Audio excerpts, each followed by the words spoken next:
안녕하십니까, 박정호입니다. RFA에 따르면 매년 8월에 열리는 중공 최고위층의 휴양을 겸해서 열리는 베이다이허 회의는 여러 정황으로 볼 때 이미 끝났습니다. 그리고 법치 정부 실시 강령 요점을 내놨습니다. 2025년까지 실시할 시정 방침입니다. 각지 정부의 법에 따른 엄정한 정책 실시를 요구하고 있습니다. 이는 내년 20대 이후 행정체제의 방향을 지시하는 것으로 시진핑이 일단 5년을 더 관저에 있겠다는 의지 표명입니다. 이 강령 요점은 약 1만 자로 이루어져 있는데 모두 10개 부분으로 구성되어 있습니다.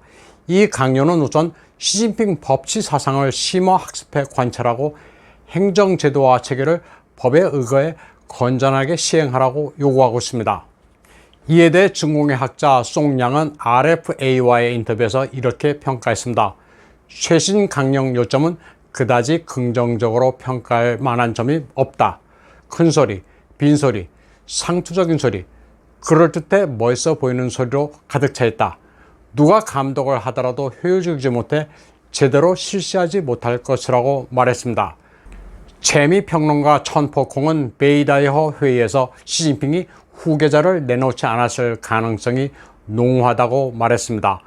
만약 중앙판공청 주임 띵시샹이 정치국 상임위원으로 승진한다면 시진핑이 후계자를 만들지 않을 심산이라고 분석했습니다. 시진핑으로서는 일기 연임을 추구하는 게 아니라 여러 차례 연임을 할 작정이라는 겁니다. 천포콩에 따르면 당 최고 지도자의 후계자는 지방 통치 경험을 갖춰야 하는 게 오랜 규칙입니다. 때문에 후추노와 띵셰샹이 정치국 상임위원이 된다고 가정할 때 후추노의 경우 지방 통치 경험이 있다 하더라도 현지 상황으로 볼 때 총리를 맡게 될 공산이 크다고 봤습니다. 또 띵셰샹은 지방 통치 경험이 없어 총서기를 맡을 수는 없고 기껏해야 정치국 상임위원 왕후닝의 직책을 이어받을 가능성이 크다고 분석했습니다. 상하이 시서기 리창과 충칭시 서기 천민널은 모두 지방 통치 경험이 있습니다. 이들이 정치국 상임위 명단에 들어간다면 이 가운데 한 사람이 후계자가 될 가능성은 있습니다. 그런데 역으로 이 두 사람이 정치국 상임위에 진입하지 못하면 이는 시진핑이 후계자 내정 가능성을 아예 없애버리는 것으로 봐야 합니다. 다음 소식입니다. 8월 9일부터 중공과 러시아는 1만 명이 넘는 병력을 투입해 닝시아 지역에서 닷새간 연합 군사훈련을 실시했습니다. 타이완의 군사 전문가 천 구어밍은 이를 이렇게 분석했습니다. 중공이 미국에 대항하기 위해서는 러시아를 끌어들여야 하는데 군사협력 측면에서는 두 나라 모두 대륙의 전체주의 국가로 서로 긴 국경을 접하고 있다. 때문에 우호협력 관계인 동시에 서로 경계하는 관계다. 이 때문에 군사연습에 있어서도 좀 특이한 면이 있다고 말했습니다. 타이완 국방전략 및 자원연구소 소장 수주위는 중공이 군사연습 중에 의미 있는 행동을 보이고 있다면서 젠20 스텔스기 한 대를 서열대 앞에 전시해 웨폰베이를 개방한 사실을 언급했습니다. 이는 서방 국가와 러시아에 대해 중공이 이미 자체적으로 전투기 엔진을 개발할 실력이 있다는 것을 알리려는 의도라고 분석했습니다.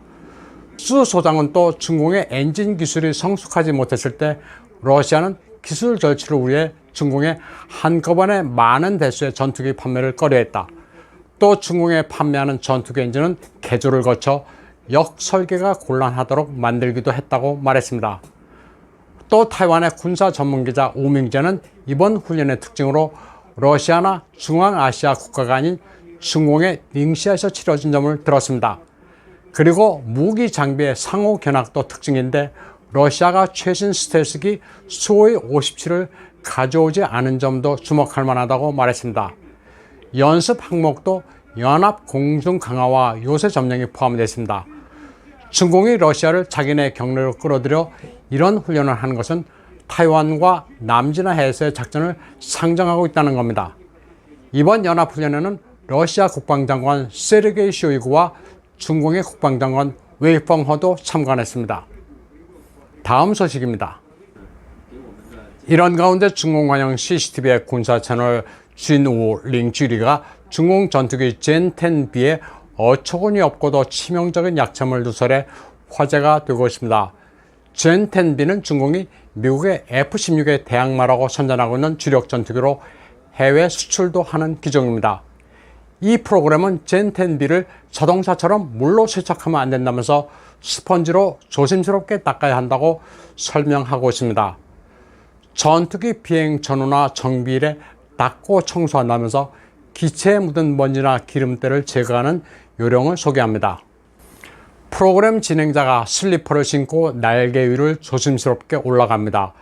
전투기 표면에 코팅이 벗겨질 수 있기 때문에 바닥이 부드러운 슬리퍼를 신고 밟아도 되는 부위를 걸어갑니다. 특수 재질로 코팅된 전투기 표면은 유리를 닦듯 조심스럽게 세정제를 바른 스펀지로 문질러야 하며 절대로 자동차를 세차하듯 물을 뿌려서는 안 된다고 설명합니다. 물 세척을 했다가는 코팅 표면으로 스며들어 녹이 발생할 수 있다는 겁니다. 이를 접한 군사 전문가들은 황당해하고 있습니다. 물에 젖어 부식 염려가 있으면 비가 오는 날 전투 작전은 어떻게 하느냐는 겁니다. 프로그램 진행자에게 교관은 비와 습기에 전투기가 아주 취약하다고 설명합니다. 그리고 종종 고장이 발생할 때마다 원인을 찾을 수가 없어 골치 아프다고까지 말합니다. 집에서 아이가 아플 때 원인을 몰라 부모가 고민하는 경우와 같다고 비유했습니다. 다음 소식입니다. 미 해군의 최신의 핵항모 제럴드 포드 CVN-78호가 8월 8일 플로리다 잭슨빌 부근 해안에서 제3차 충격 실험을 성공적으로 마쳤습니다. 풀십 샥 트라이얼스라고 해서 항모 측면에서 4만 파운드의 포격을 터뜨려 내구성을 시험하는 것입니다. 폭발력은 3.9의 지진에 해당하는 위력입니다. 항모의 지휘관 폴 렌질로타는 폭발 실험 결과 함상에는 큰 고장도 없었고 물이 들이치지도 않았으며 화재도 없었다고 밝혔습니다. 또 헬리콥터도 몇 분 내 항공모함에 착륙할 수 있었다고 말했습니다. 극한의 전투 상황에서 항모가 작전이 가능하다는 것을 증명했습니다. 물론 수리가 필요한 부분도 발생했지만 예상보다는 적었습니다. 항모 프로젝트를 관장하는 짐 도니 소장은 수리가 필요한 부분은 전체 5%였다고 밝혔습니다. 이번 항모 충격 실험은 중공 러시아에 보내는 신호이기도 합니다. 항모 킬러에 충분히 견딜 수 있는 슈퍼 캐리어의 능력을 과시한 겁니다. 이번 항모 측면 폭발 실험은 1987년 니미츠급 항모 시어도 루스벨트를 대상으로 한 시험 이후 처음입니다. 그리고 이번에는 처음으로 디지털 시뮬레이션을 거쳐 이루어졌습니다. 다음 소식입니다. 엑소의 전 멤버 크리스도 중국명 우이판이 미성년자 성폭행 등의 혐의로 베이징 경찰에 체포된 뒤 중국 관영 매체는 22명의 다른 연예인을 거론했습니다. 그리고 웨이보로 20개 연예인 업체에 대해 유해탄, 즉 대화 약속을 잡았습니다.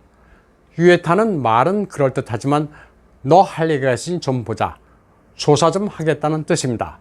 신화 뉴스는 근년 들어 연예계 스타들이 폭력사건, 매춘, 마약, 대리 임신, 성폭행 등에 연루돼 사회에 극도로 악영향을 미치고 있다면서 우이판 사건은 이런 세대에 경종을 울렸다고 보도했습니다. 그리고 연예계에 만연한 이런 기형적인 생태를 철저하게 손봐야 한다고 주장했습니다. 다른 관영 매체들도 22명의 다른 연예인 명단을 언급하면서 이들이 모두 워크와 체인점을 열었다고 보도했습니다. 그러면서 이는 고액의 가맹비를 뜯어내는 식으로 다른 이들을 착취하는데 목적이 있다고 비판했습니다. 이 명단에는 천허, 리천, 안젤라 베이비, 정카이, 뚜하이 타오 등이 포함되는데 닝보, 정두, 충칭 등 전국 대도시에 호거 체인점을 개설해 돈을 벌고 있다고 비판했습니다. 중공이 연예인들을 시범 케이스로 타격해 사회 기강을 바로 잡으려는 움직임을 보이고 있는 가운데 타이완의 시사평론가 우즈지아는 중공 당국이 정저우 수재 사건을 덮기 위해 더더욱 부각시켜 처리하고 있다는 의견을 제시했습니다. 다음 소식입니다. 8월 11일 밤 후베이 수이저우에는 한밤중에 내린 폭우로 이튿날 도시 전체가 물에 잠겼습니다. 건물 1층은 모두 잠기고 2층까지 위협하고 있습니다. 어마어마한 홍수입니다. 400mm의 폭우로 수저우의 여러 현이 초토화됐습니다. 마을 전체가 없어져 버렸습니다. 농지와 마을의 상가가 모두 잠겨 버렸습니다. 교통이 두절되고 인터넷도 끊겼습니다. 수위적으로 강타한 호우는 12일까지 계속됐습니다. 집안에 누런 흙탕물이 들이쳐 가재 도구가 모두 못쓰게 됐습니다. 도로변의 차량들도 모두 침수되거나 뒤집혔습니다. 비가 하도 내려 이제는 아예 포기했는지 집안에서 물에 잠긴 소파에 앉아 모바일폰 게임을 하는 청년의 모습도 보입니다. 8월 11일 저장성 썽저우의 한 공원에서는 경관용으로 멋있게 지어놓은 다리가 갑자기 무너져 내렸습니다. 붕괴되기 몇 초 전 사람이 걸어가는 모습이 포착됐는데 다행히 다치지는 않았다고 합니다. 이 다리는 2019년에 완공됐습니다. 멀쩡한 다리가 비를 좀 맞았다고 붕괴되자 이를 본 이들이 다들 황당해하고 있습니다. 8월 11일 오후 랴오닝성 차오양시에서는 강풍폭우와 함께 우박이 몰아쳤습니다. 시내 빌딩 지붕에 철판이 날아가고 거리에서는 사람이 바람에 걷기도 버거울 정도였습니다. 악천후의 모든 것을 갖춘 날씨였습니다. 8월 13일 우한의 7호선 지하철입니다. 마스크를 쓰라는 안내 방송이 나오는데 승객이 한 명도 없습니다. 락다운된 강화구 지역을 통과하는 열차입니다. 중공은 이처럼 도시 지역은 방역, 비도시 지역은 홍수로 몸살을 앓고 있습니다. 공안 파출소 앞에서 사람들이 반성문을 크게 읽고 있습니다. 오늘 찻집에서 마작을 해서 정부의 방역 지침을 무시했다. 앞으로는 규정을 준수해 멋대로 모이지 않겠다는 문장을 읽고 있습니다. 이를 문혁식 검토라고 합니다. 중공사회는 아주 기괴합니다. 오늘 방송은 여기까지 하겠습니다. 시청해주신 여러분 감사합니다.